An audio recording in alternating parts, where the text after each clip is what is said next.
Now that we've broken down what led us to this moment, Game 3 of the 2025 NBA Finals, tied 1-1, let's dive deep into the chess match that awaits in Indiana.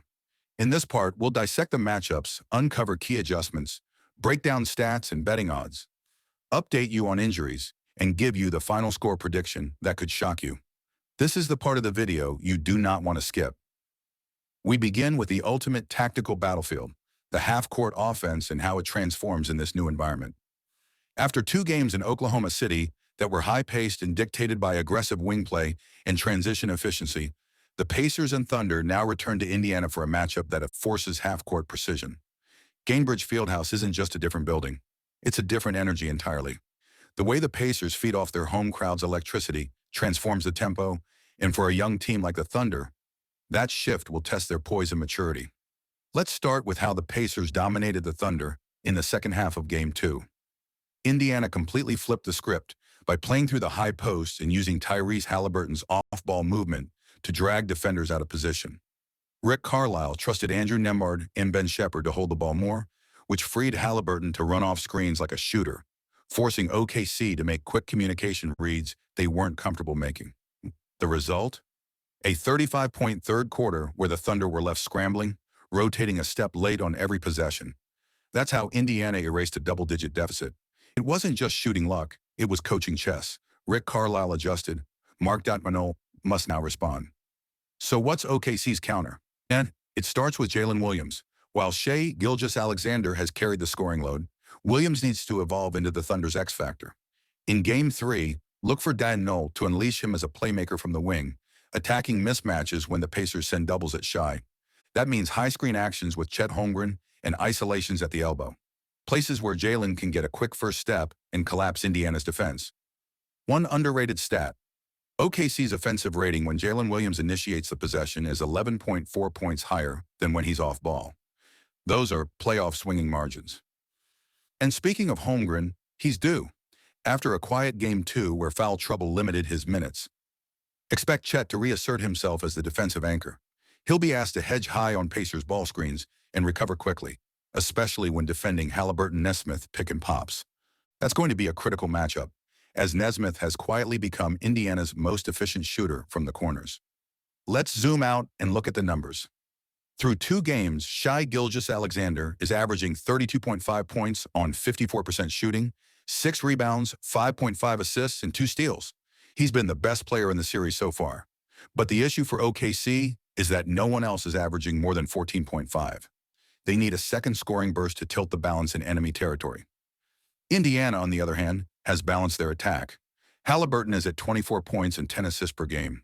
But what's stunning is the emergence of Obi Toppin, who's averaging 16.5 points and shooting nearly 70% from the field. His transition energy has punished OKC's careless turnovers. Now let's talk injuries. As of the latest updates, Indiana's Miles Turner is nursing a minor wrist tweak, but will play. His rim protection remains crucial. Aaron Nesmith was listed as questionable with ankle soreness, but participated fully in shoot-around and is expected to start. For the Thunder, there's concern around Isaiah Joe's lingering hamstring strain.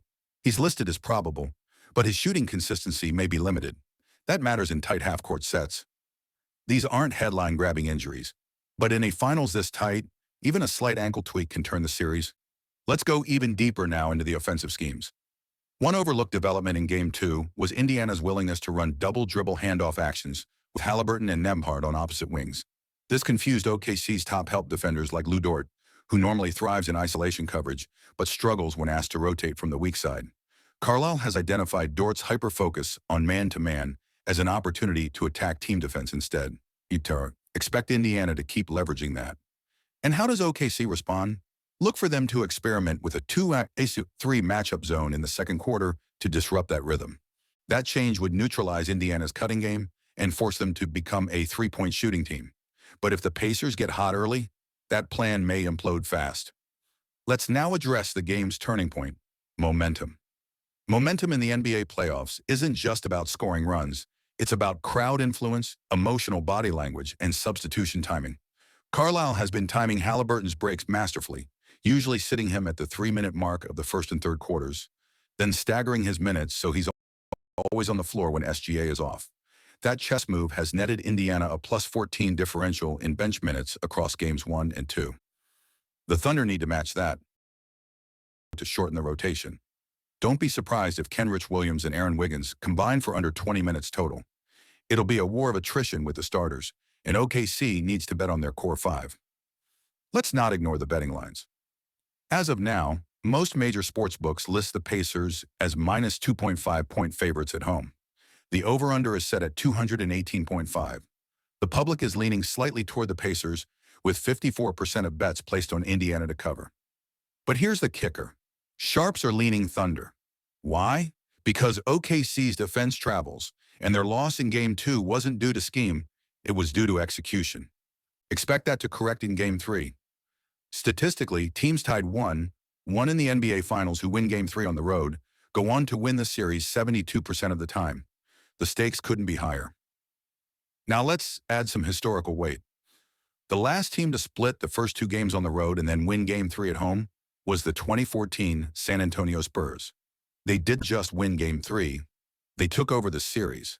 That shift happened because of superior depth and high IQ execution. Sound familiar? That's what Carlisle is hoping to replicate. On the flip side, OKC is trying to mimic what the 2012 Miami Heat did. They dropped Game 1 of the finals, but rebounded by controlling the paint and forcing the opponent into mid-range jumpers.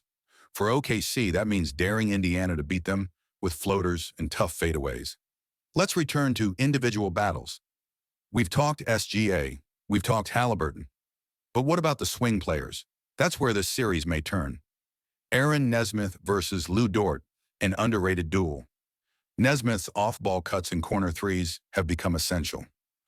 But if Dort can physically wear him down and turn him into a reluctant shooter, that's a momentum swing. Toppin versus Chet Holmgren, a speed versus length battle. Toppin wants to run, Holmgren wants to contest. The one who controls transition wins this matchup. Expect OKC to shadow Toppin off rebounds and have Holmgren wait back at the rim.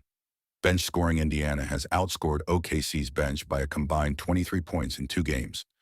That has to shift. The Thunder might roll the dice with some Patty Mills minutes just to get perimeter shooting. Desperate times call for veteran hands. Now, the final 5 minutes of the game is where legacies are built. So how does it end? Expect the game to be within 5 points either way heading into the final 4 minutes.